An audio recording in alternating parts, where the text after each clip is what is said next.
Dans l'éventualité d'une catastrophe nucléaire, vous pourriez être amené à devoir reconstruire notre grande nation. C'est pourquoi Voltech vous a préparé cette documentation éducative afin de vous aider à mieux comprendre les 7 attributs majeurs qui font de vous quelqu'un de spécial.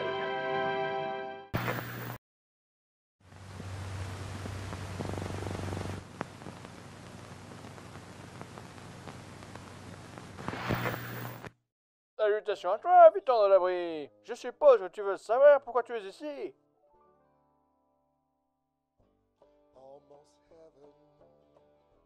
Eh bien, c'est pas grave, on s'en fout. On va découvrir comment le monde est passé de ça à ça.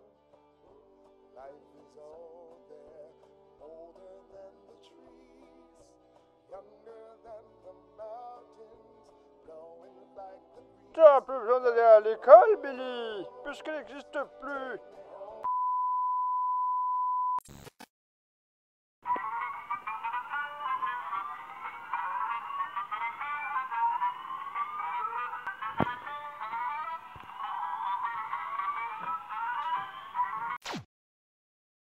Salut à toutes et à tous, habitants de l'abri ou des terres désolées, bien évidemment, ça dépend si vous avez eu de la chance ou pas lors des bombardements.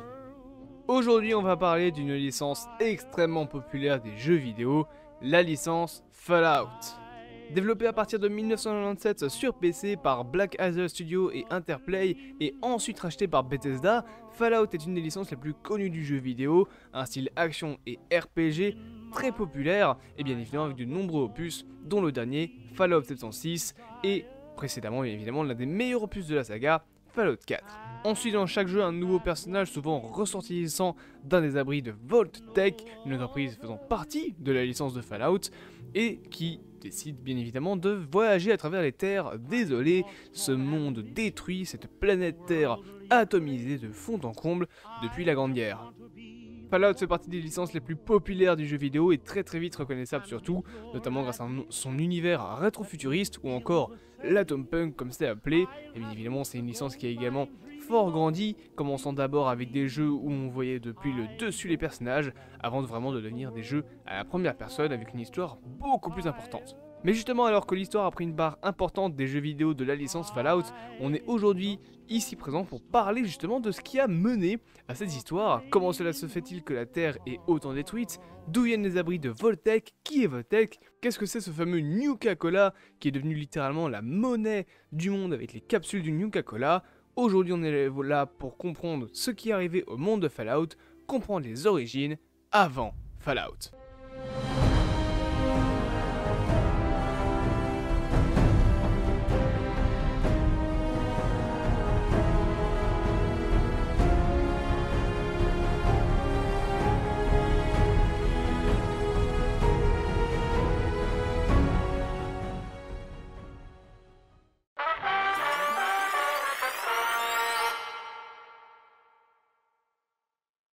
L'histoire autour de cette fameuse grande guerre commence dès que Fallout s'éloigne de la réalité. Au départ, et ce jusqu'à la fin de la Seconde Guerre mondiale, avec Tonton Dodolph, tout est identique, à quelques différences près.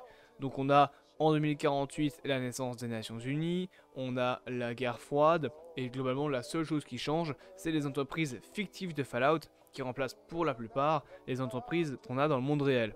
Parmi les plus notables, on peut notamment trouver Westech, Voltech, Mr. Andy ou encore, bien évidemment, Nuka-Cola. Et les changements majeurs sont par contre beaucoup plus conséquents. Au début des années 2000 notamment, on a la naissance du Commonwealth américain. Les états du pays sont groupés en Commonwealth, 13 pour être précis, et le drapeau du pays change bien évidemment à cette occasion. Il arbore alors une étoile par Commonwealth sous forme de cercle et une dernière au centre du carré bleu qui représente le gouvernement. Autre détail de taille également, c'est la guerre froide. Elle est d'autant plus présente, sauf que l'URSS ne chute pas en 1991. Les États-Unis continuent donc leur campagne anti-communisme après les années 2000, et c'est là que l'univers dévie beaucoup plus fort de la réalité et qu'on entre dans ce qu'on appelle une uchronie, ça veut dire une réalité alternative des événements de notre monde. Ça a comme conséquence alors que la technologie militaire américaine est développée et évolue beaucoup plus vite, pareil dans le reste du monde, et notamment dès 2017, les premières rampes sur Mars ou encore une station habitable sur la Lune dans les années 2020. Mais la technologie civile, elle, reste figée dans les années 50, donc on dit adieu les technologies du genre écran plat, internet, etc. Et on rentre dans un style rétro-futuriste qu'on aime tant dans l'univers Fallout, où globalement on a des voitures du futur et des robots qui volent, mais tout ça dans un style années 50. Cependant, les vrais problèmes de l'univers arrivent dans les années 2030, où l'humanité commence à faire face à des problèmes dus au réchauffement climatique, donc un peu plus tard que nous quand même, parce que nous, on se les tape dans la gueule en 2023. Plusieurs autres entreprises majeures naissent dans ces années-là, comme Robco Industries, l'entreprise de Robert House en 2042, ou encore Nuka-Cola en 2044.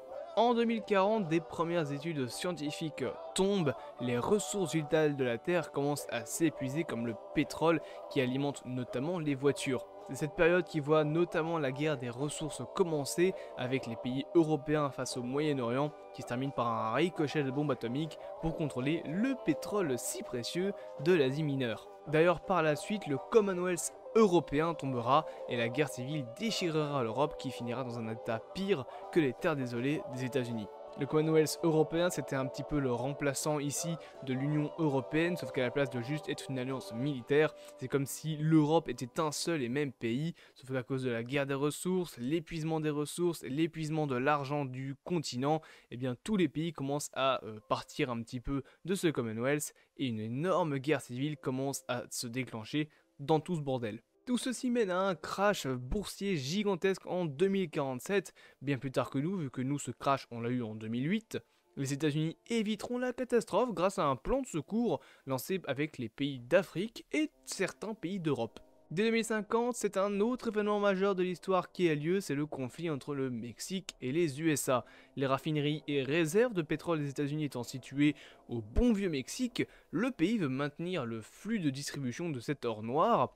Et on fera pas de blague raciste là-dessus. Après des sanctions et des mesures envers le Mexique, les États-Unis diront tout simplement fuck, on est les plus forts, et tout naturellement, bien évidemment, ils envahiront le Mexique. Donnez-nous votre pétrole. お前はもう死んでいる。何？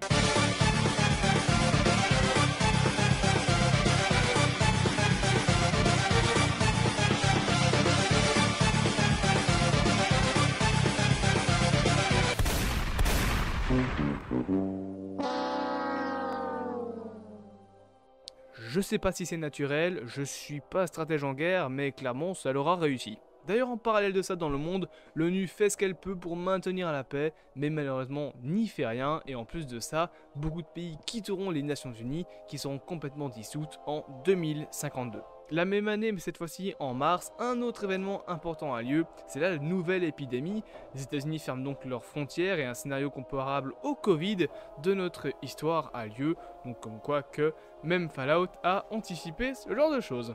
En 2053, cette fois-ci, les pays européens feront tomber Tel Aviv et Jérusalem en envoyant 2 bombes atomiques qui raseront complètement ces 2 villes, terminant globalement la guerre des ressources, même si en réalité elle s'arrêtera en 2077. 2054 de son côté voit la naissance du projet majeur Safe House. En collaboration avec Voltec, les États-Unis feront construire pas moins de 122 à, selon certaines estimations, 180 abris anti-atomiques, d'abord présentés comme de vraies protections contre les bombes. La vérité est qu'il aurait fallu 140 000 de ces abris anti-atomiques pour protéger les supposés 400 millions d'Américains, voire plus en 2077. Ces abris étaient en réalité faits pour expérimenter différentes choses pas très humaines sur les habitants de ces abris si jamais une guerre venait à éclater, et seulement 17 d'entre eux étaient de vrais abris anti-atomiques. D'ailleurs, petite anecdote, celui en dessous de la ville de Los Angeles, qui fut le premier abri fondé par Voltec, faisait la taille de la ville entière. Parmi des abris plutôt intéressants que l'on peut trouver dans l'univers de Fallout, on a notamment l'abri 33 qui sera l'abri de laquelle sortira Lucy dans la série Fallout sur Amazon Prime. On a également les abris 76 et 101 qui sont respectivement les abris de Fallout 76 et bien évidemment de Fallout 3. Et bien évidemment, si vous ne le savez pas, il a existé fut un temps un jeu mobile et un jeu PC nommé Fallout Shelter où vous êtes le dirigeant de votre propre abri. En 2059 et après de larges coups de pression, le Canada donne finalement l'accès militaire aux États-Unis afin que ces derniers puissent mettre en place la ligne de front d'Anchorage, une ligne de front en Alaska afin de protéger les dernières ressources en pétrole du pays qui se trouvent dans la région. En 2060, malgré les différentes tentatives de garder le pétrole sur Terre, les voitures à essence commenceront tout doucement à cesser de rouler car eh bien, on manque de pétrole et des voitures électriques et à moteur à fusion nucléaire verront le jour. Au fil du temps, les abris de Voltec ne sont plus si importants aux yeux des Américains. Fatigué par le trop nombreux exercices lancés par le gouvernement, le peuple ne croit tout simplement plus en une guerre atomique imminente et se désintéresse des abris de Voltec. Malgré ça, Robert House, patron de Robco, déclare de son côté qu'il croit toujours en une guerre, et putain, le con, il avait raison. En 2066, ça y est, la Chine n'a plus de pétrole et veut absolument le pétrole américain. C'est donc en octobre que tout naturellement, le pays envahit l'Alaska et prend la ville d'Anchorage, utilisant même des armes biologiques sur l'armée américaine. Les États-Unis se feront d'abord battre au début de la guerre, mais en 2076, plusieurs événements ont lieu afin que ce pays puisse gagner. Pour le moment, les États-Unis prépareront un programme d'invasion de la Chine dès 2074. Le pays annexera également le Canada en 2076 afin de faciliter le transit des armées.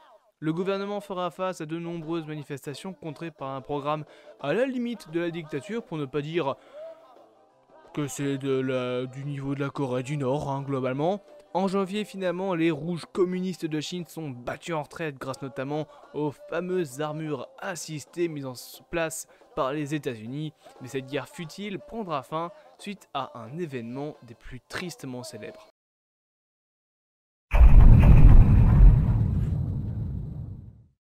Le 23 octobre 2077, à minuit 3, la flotte du Pacifique de la marine américaine, très précis, détecte 3 sous-marins non identifiés près de la côte californienne. Près de 3 heures plus tard, des chasseurs de l'armée de l'air détectent un aéronef non identifié en haute altitude au-dessus du détroit de Bering, près de l'Alaska, donc à 3h37 à l'est. 4 lancements potentiels de missiles nucléaires furent détectés par le système de détection nucléaire opérationnel intégré. On appelle ça soit le SDNEI chez nous, mais ça s'appelle le IDS en VO. Et à 9h13, le DEFCON 2 est activé. C'est l'avant-dernier système d'alerte aux États-Unis. 4 minutes plus tard, à 9h17, le NORAD confirme un lancement de missiles nucléaires et l'apparition de bombardiers. Le niveau d'alerte passe alors en DEFCON 1.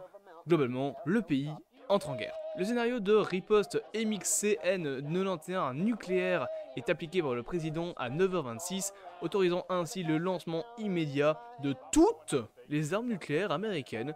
Ce trou du cul a lancé la totalité de ces bombes. Voilà. En une seule seconde. Le mec, il n'y a pas besoin de... non, mais en fait, c'est peut-être une erreur. Non. Et il se serait rendu compte 30 secondes plus tard que c'était une erreur. Il aurait déclaré une troisième guerre mondiale sans faire exprès. Des frappes nucléaires sur New York City et la Pennsylvanie sont confirmées par 9h42. Oui, on n'est pas dans un monde de bisounours, hein, les bombes chinoises étaient bien réelles.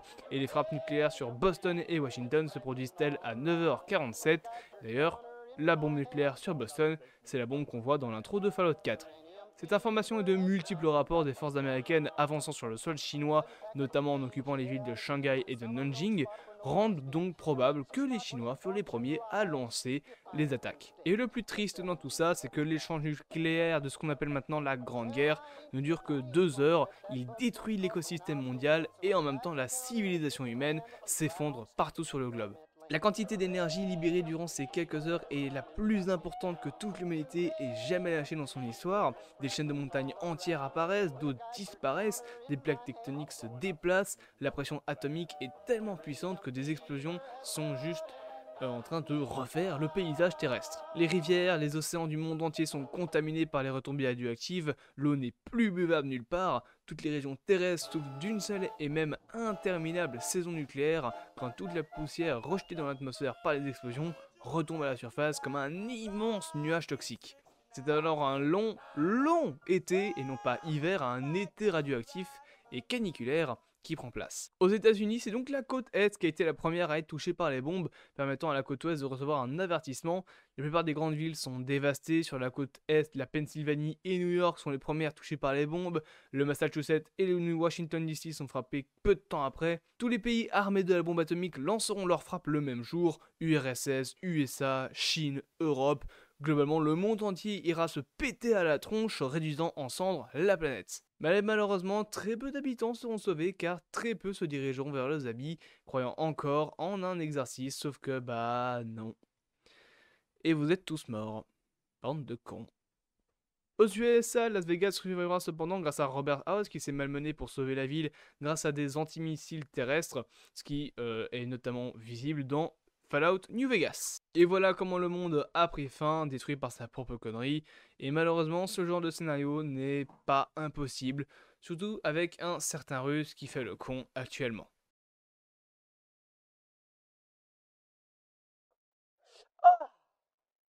C'est donc la fin de cette vidéo histoire liée à l'histoire de Fallout. Bien évidemment, n'hésite pas mon ami, rejoins l'abri 101 en t'abonnant à cette chaîne YouTube. N'hésite pas également à dire en commentaire ce que tu en as pensé. Partage et like cette vidéo. Et on se dit peut-être à bientôt pour une prochaine vidéo du genre. En tout cas, si tout ça vous a plu, il y en aura peut-être quelques-unes. Consultez régulièrement la documentation fournie par Voltec pour préparer au mieux votre survie. Et répondre à la question: qu'est-ce qui fait de vous quelqu'un de spécial ?